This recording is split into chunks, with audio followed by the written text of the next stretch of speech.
Everyone is for the marketplace that wants us to sell and sell and buy and redo and remodel and refashion and put a new kitchen. It hardly matters how wonderful a kitchen is. The person that buys a new house will redo the kitchen just because that's their territory and their turf and they have to market.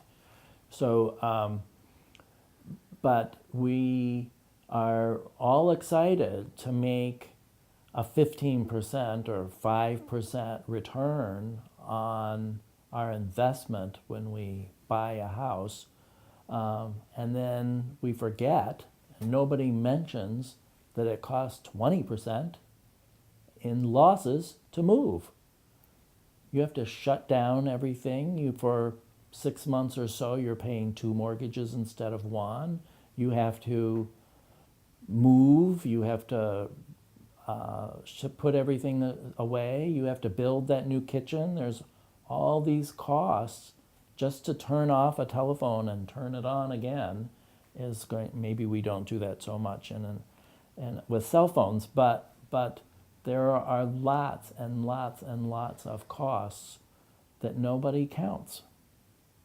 Nobody counts those costs, and if you move 10 times in your life, then you've lost all the improvements in your house.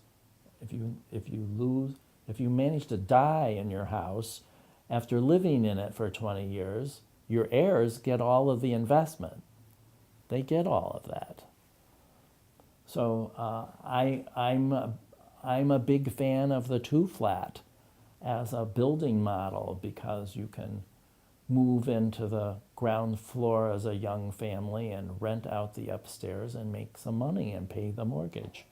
And then when your family grows, you can take over both floors and live in the whole thing. And then you can move upstairs, and then the teenagers can move downstairs. And then when somebody dies, the widow can live on the ground floor and rent out the house and pay her bills and not have to move and not have to leave her neighbors and not have to, and support group. Lots of senior citizens literally die, because there's no one to ring the doorbell and care about them.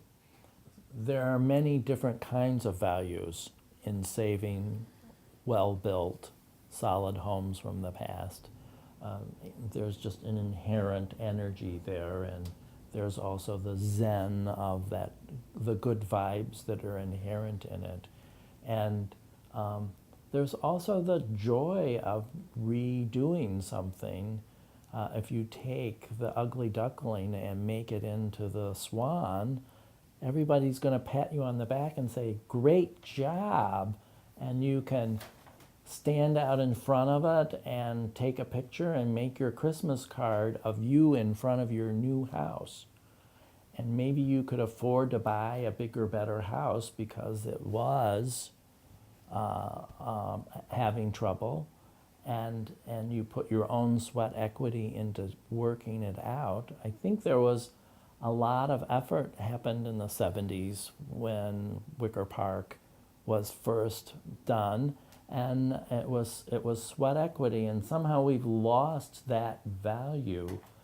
Or the other thing that happens is I'm beginning to believe more and more that I'm part of some alternative marketplace, that I'm not part of the Dow Jones investment. I'm not part of the marketplace that they talk about on the news every day. I'm down there at the bottom of the heap, doing my little thing and scraping along and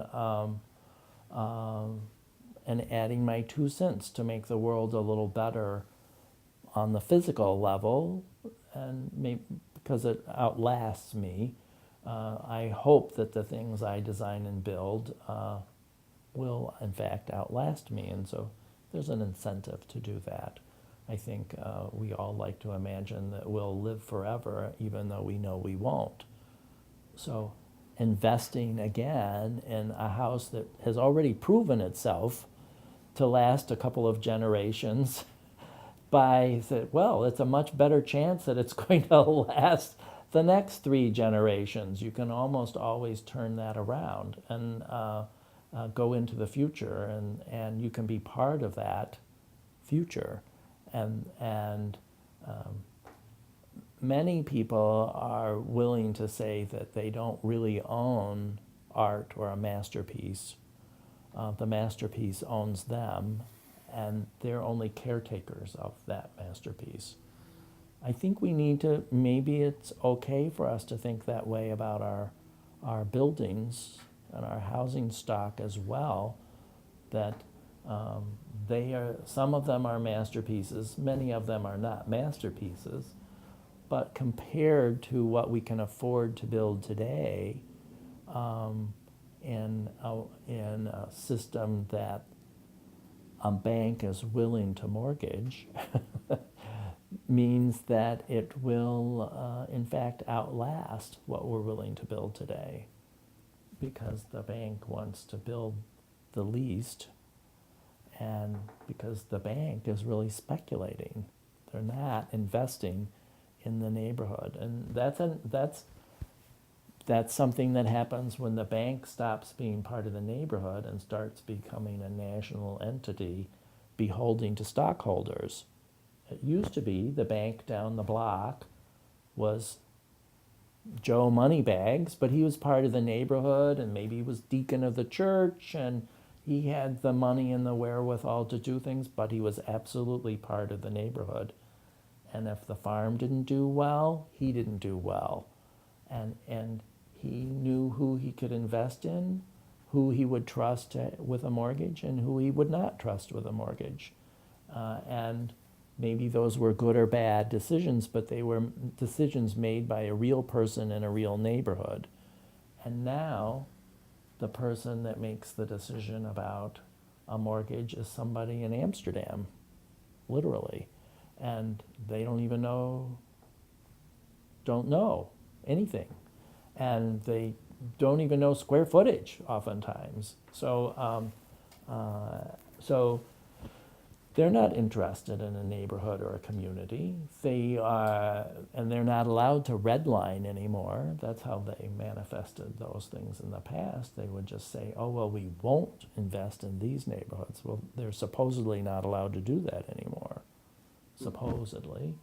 So that supposedly a community group can get together, a buying club, and form a parish or form a neighborhood or a baseball team or something, but a group of people together can get mortgages and can go to the bank on the block and say, hey, we're all going to buy this block and we're all going to make it better together. That's a rare thing, but it is a possibility.